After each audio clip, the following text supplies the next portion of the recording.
கடலூரில் வடமாநில இளைஞர் ராஜேந்திரகுமார் என்பவர் கழுத்தறுத்து மர்மமான முறையில் கொலை செய்யப்பட்டுள்ளார். இதுகுறித்து போலீசார் விசாரணை நடைபெற்று வருவதாக அண்மை செய்தியாக பார்த்துக் கொண்டிருக்கிறோம். கூடுதல் விவரங்களுடன் இணைகிறார் செய்தியாளர் கந்த பழனிவேல். வணக்கம் கந்த பழனிவேல், முழு விவரங்களை சொல்லுங்க. வணக்கம் ஆனந்தி. கடலூர் மாவட்டம் திருப்பாதிரி புலியூர் பகுதியில் ஹார்ட்வேர்ஸ் கடை நடத்தி வருவர் ராஜேந்திரகுமார் வட மாநிலத்தை சேர்ந்தவரானவர். இவர் இன்று மதியம் கடையில் இருந்தபோது கடையில் புகுந்த மர்ம நபர்கள் ராஜேந்திரகுமாரின் கழுத்தை அறுத்துவிட்டு தப்பி ஓடி சென்றனர். இதில் கழுத்தறுபட்ட நிலையில் இரத்த வெள்ளத்தில் ராஜேந்திரகுமார் பரிதாபமாக உயிரிழந்தார். தகவல் அறிந்த திருப்பாதிரி பிரி போலீசார் ராஜேந்திரகுமார் உடலை கைப்பற்றி பிரேத பரிசோதனைக்காக கடலூர் அரசு மருத்துவமனைக்கு அனுப்பி வைத்தனர்.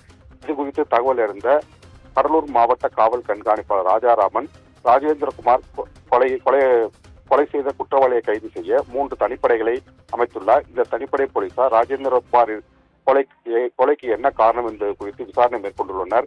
தொழில் போட்டி காரணமாக கொலை செய்யப்பட்டார் அல்லது வேறு எதுவும் காரணம் உள்ளதா என்பது குறித்து தனிப்படை போலீசார் விசாரணை நடத்தி வருகின்றனர். ஆனந்தி,